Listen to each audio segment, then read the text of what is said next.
Mutual presents The Mysterious Traveler.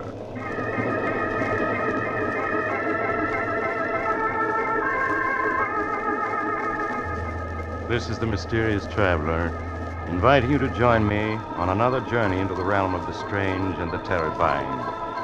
I hope you will enjoy the trip, that it will thrill you a little and chill you a little. So settle back, get a good grip on your nerves, and be comfortable, if you can. For in a few moments, you're going to meet a ghost, the strangest phantom that you ever heard of. But first, I want you to be my guest on a little train ride. We're running at 60 miles an hour on open track in the dead of night. Now we thunder through a sleeping village. Then beyond it, we plunge into the waiting mouth of a tunnel. We race through the tunnel and into the open again. Over a trestle and on into the night. A little world of our own, rushing forward resistlessly, a symbol of power and speed and life. Yes, trains do have a life of their own, as you'll see in the unusual ghost story that I call The Locomotive Ghost.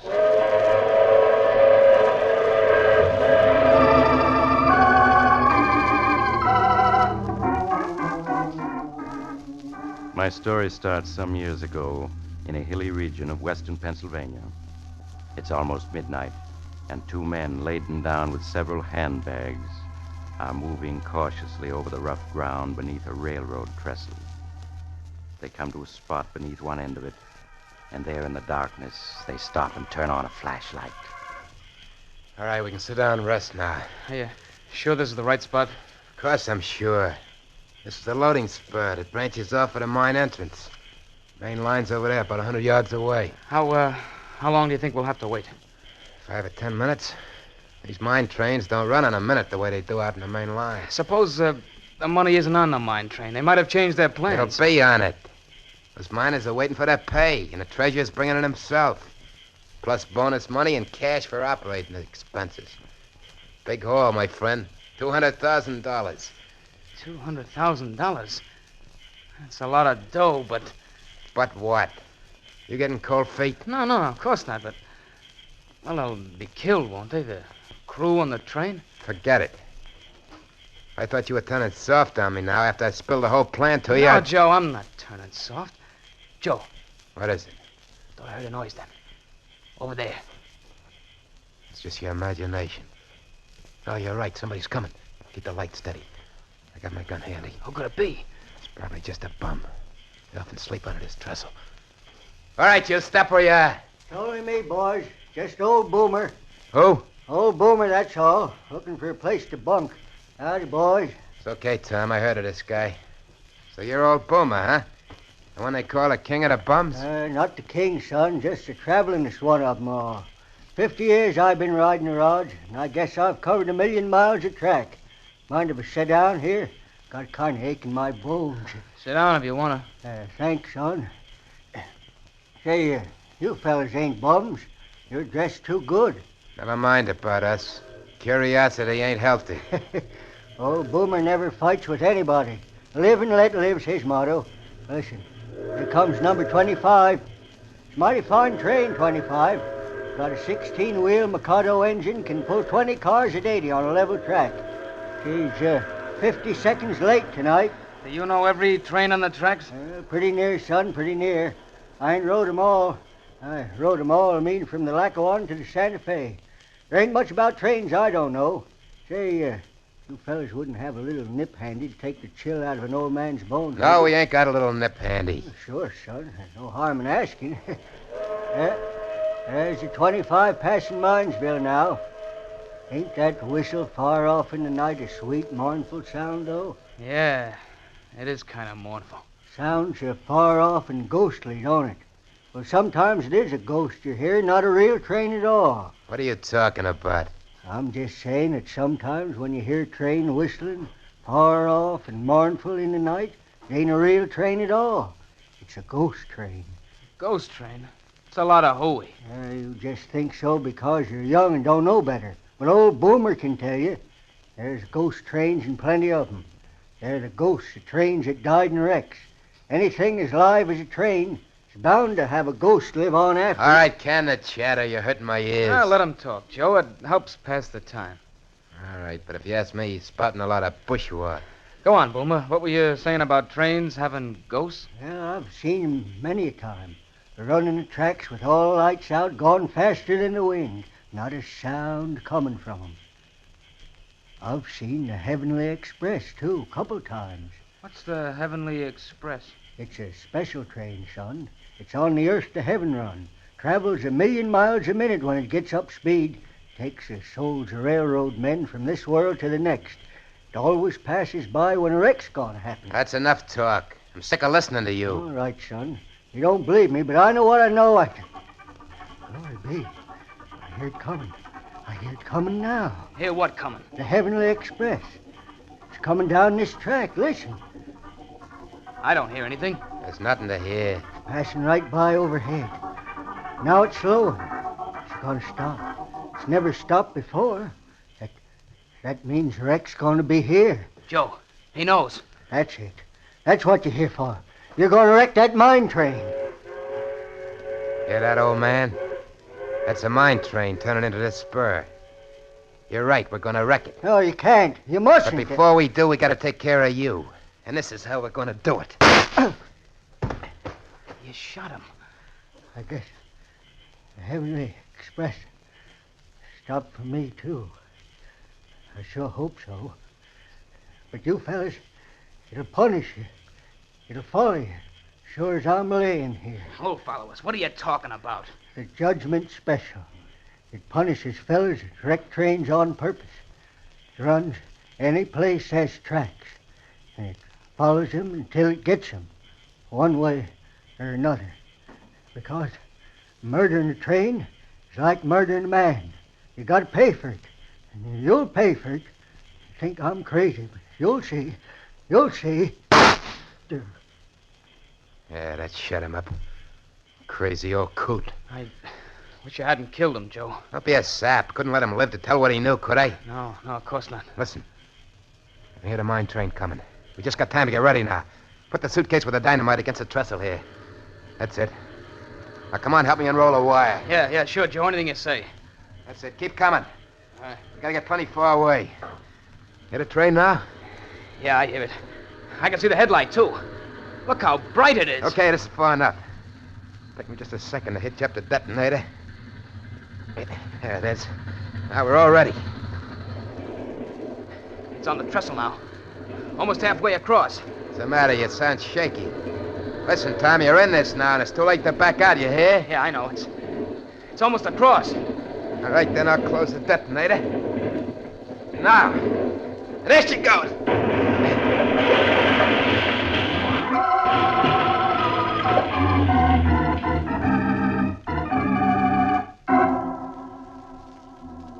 3 hours later, the two men, Joe Malone and Tom Henderson, were driving eastward through the night, far from the scene of the train wreck.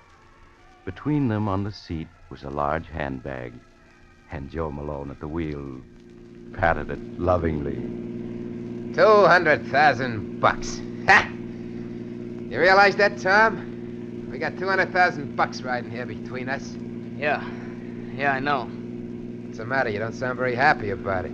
Sure I am. It's just...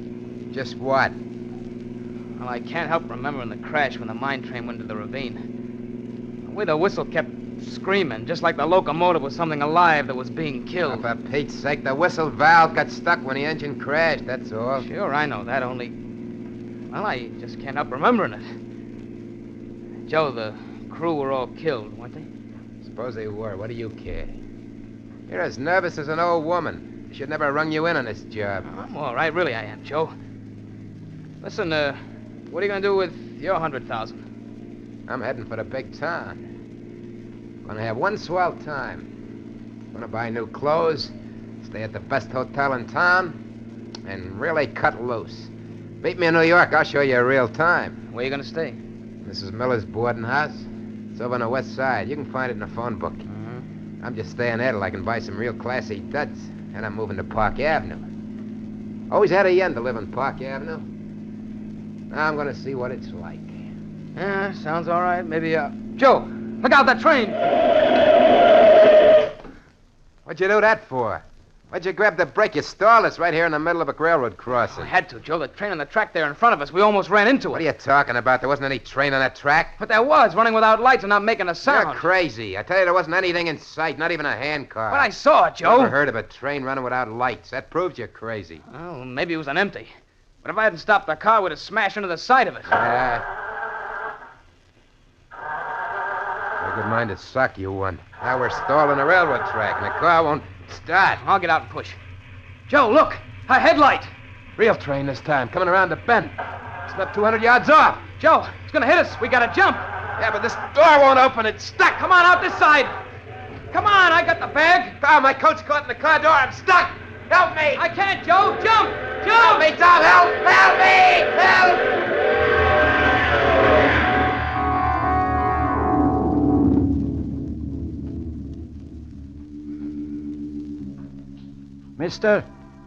Mister, you all right? Yeah, I'm all right. But my friend, he must have been killed. Yes, he sure was. So when do you get away? Look at your car. There's pieces of it spread a quarter mile up the track. Whatever made you stop right there on the crossing? Car stalled. Who are you? I'm the crossing watchman. Watchman? Why weren't you on duty? Why didn't you signal there was a train coming? Because I didn't know it, mister. That was the wrecking train taking doctors down to Mineville. It was unscheduled. Oh, I see. What about the other train, the one that went past going east just before the wrecking train hit us? Other train? Yeah. Well, no other train due through here till 6 a.m. this morning. I saw it, I tell you, traveling without lights. No train ever travels without lights. It's against the law. Say, are you drunk? No, I'm not. Where you going?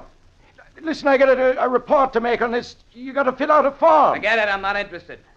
Getting away from here. I'm going to New York.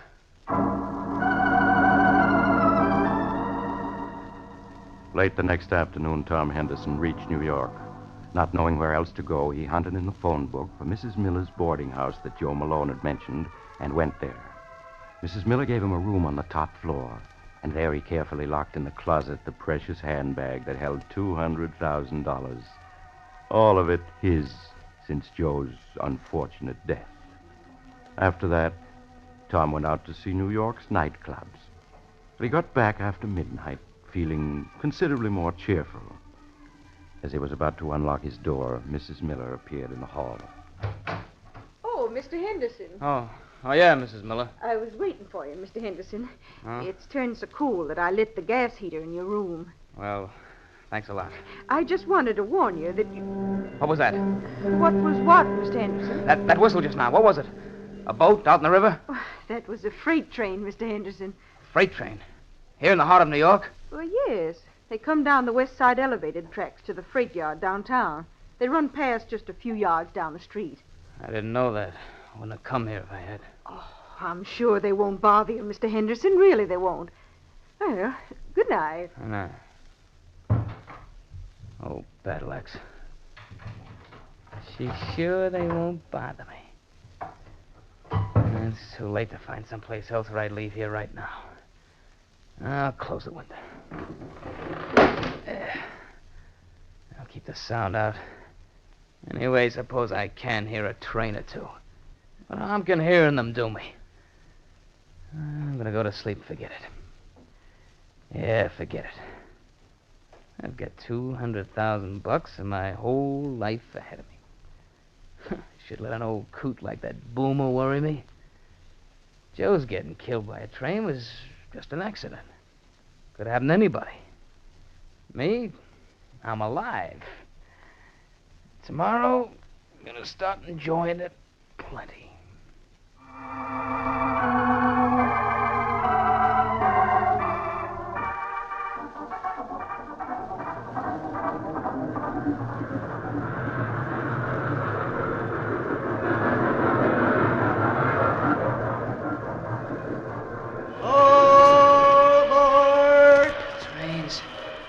Still hear trains. All aboard, son.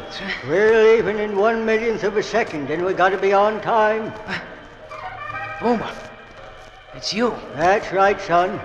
You gotta wake up and get aboard. We're pulling out. Well, I'm at a railroad station someplace, but everything's so misty I can't see much. No time for talking, son. Gotta get aboard. Yeah, but I'm the only passenger, except for you and me, there isn't another soul in sight. And you're wearing a conductor's uniform. They promoted me. Now, come on, get aboard. Yeah, but I don't want to. I don't like trains. I don't want to go anyplace. Can't help it. This is a special trip just for you. And you got to be aboard. Come on now, up those steps. That's it. Now we're off, right on time to the 1,000,000th of a second.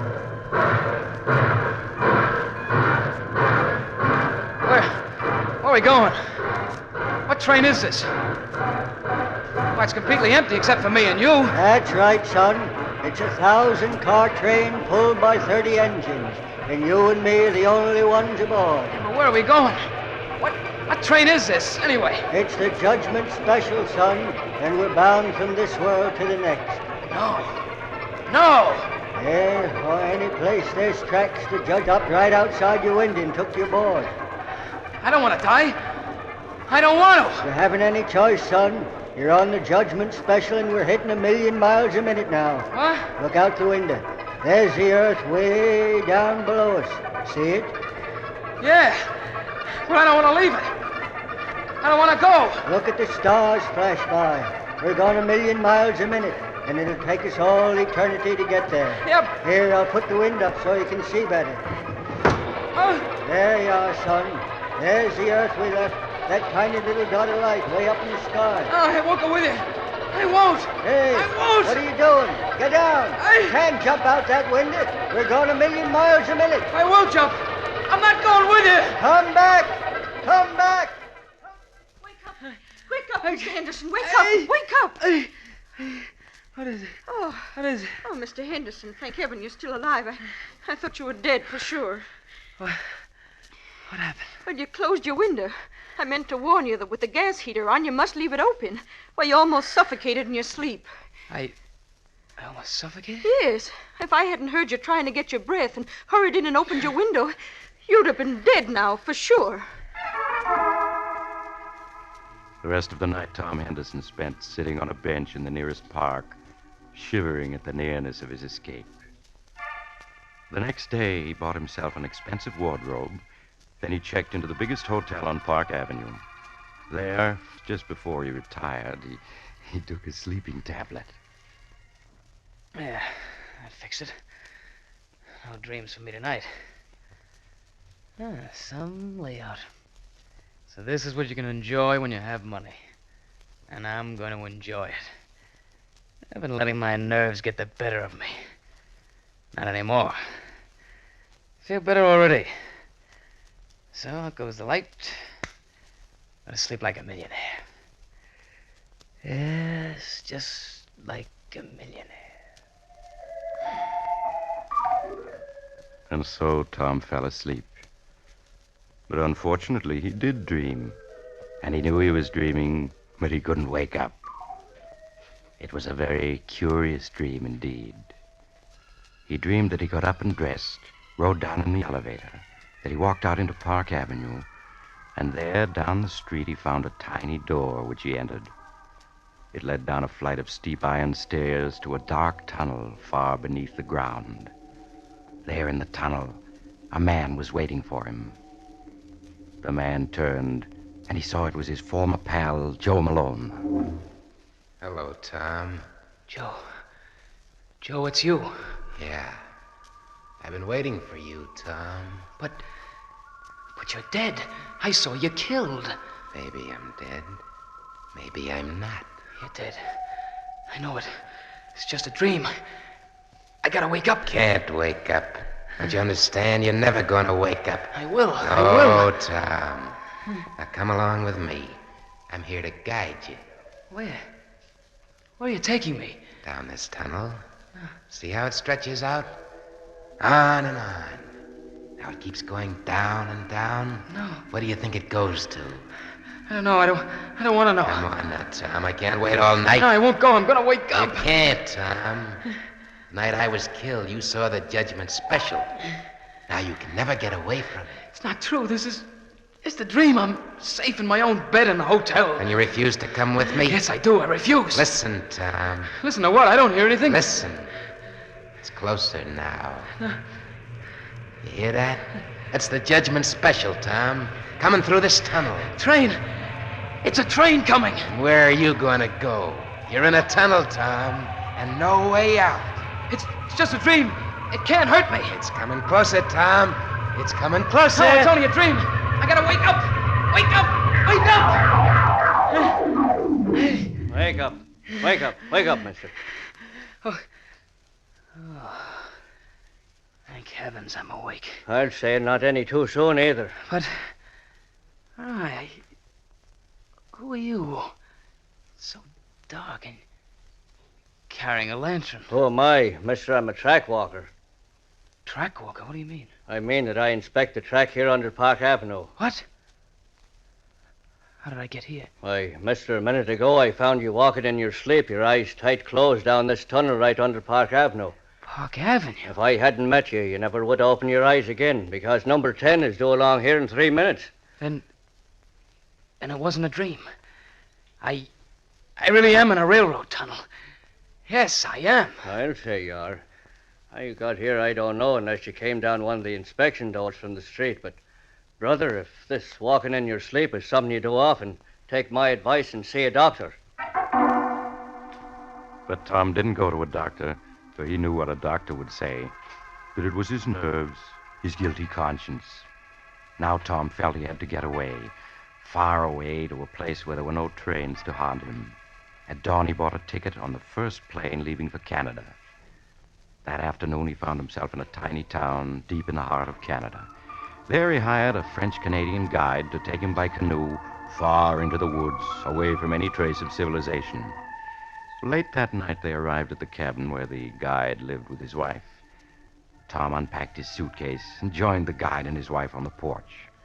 For the first time since the wrecking of the mine train, Tom felt at peace. Oh, this is something like it. It is peaceful, is it not, monsieur? Yeah. Ah, monsieur's nerves are better already. Yes, this is what I need. How far is it to the nearest railroad? It is 80 miles, monsieur. 80 miles. Old Boomer said it traveled anywhere there were tracks. 80 miles ought to be enough. Pardon? I do not understand. Oh, never mind. I've got to get some sleep now. Of course. Good night, monsieur. Good night, monsieur. What was that? What was what, monsieur? That whistle then. It sounded like a train whistle. Impossible. It must have been an owl. Yeah, sure. Sorry I bothered you. Good night. Tom entered his room and went to bed, but he could not sleep. He tossed and turned, and at last got up and dressed. Oh, the moon is bright. I'll take a little walk. Gotta calm myself down. There's nothing to worry about now, not a thing. Out here in the wilds, I'm safe. Perfectly safe. Tom left the cabin and entered the woods. They pressed thick around him, but an open passageway through the trees attracted Tom. He started down it, the moonlight illuminating his way. He paused and made a startling discovery. Why, I'm walking on old railroad ties. And there are tracks here, all rusted and loose. But the guide said there wasn't a railroad closer than 80 miles. He lied to me. He tricked me. A train. There's a train coming. It's coming toward me. There's a headlight. I gotta run. Run! Run!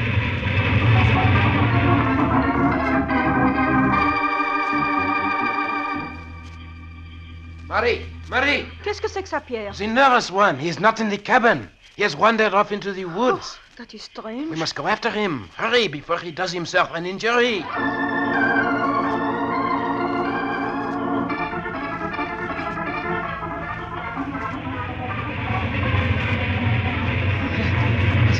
It's still behind me. Still following me. I can't run anymore. I can't go any further. I gotta stop.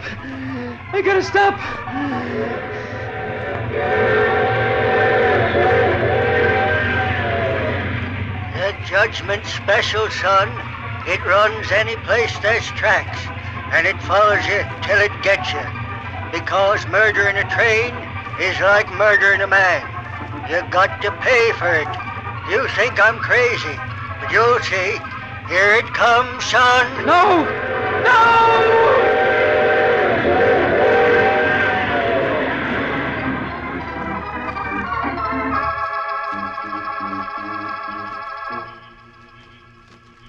He cannot be far now, Murray. See his footprints.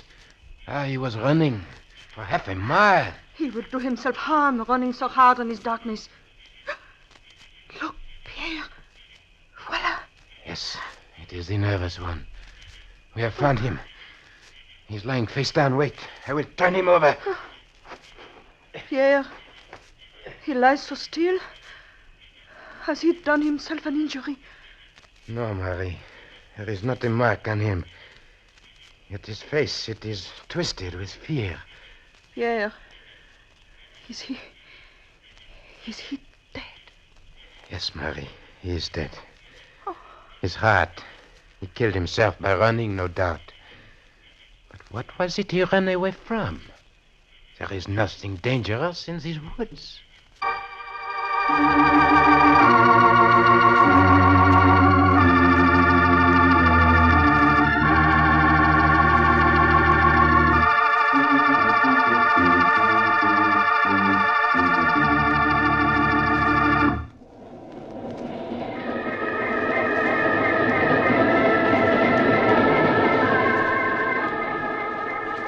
This is the mysterious traveler again. Poor Tom. The tracks he found himself on led to an abandoned logging camp. They hadn't been used in 20 years, and no train could possibly have run on them. Except a ghost train. But of course, none of us believes in ghosts, so we'll just have to accept the coroner's verdict, which was heart failure induced by overexertion. Just the same, if you ever see a train running without lights and going faster than the wind, don't be too sure it's only your imagination. And next time you hear a distant, mournful whistle in the night, you... Oh, all this talk about trains is making you nervous, and you have to get off here. I'm sorry. But I'm sure we'll meet again. Shall we say next week at the same time?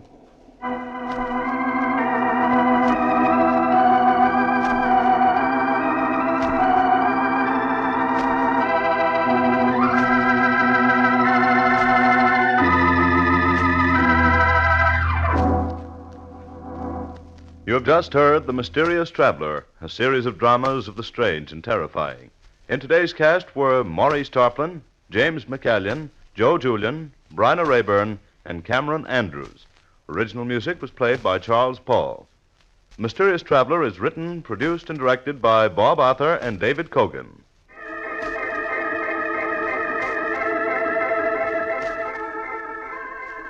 Listen next week to a tale titled The Man the Insects Hated. Another strange and shivery tale of the mysterious traveler.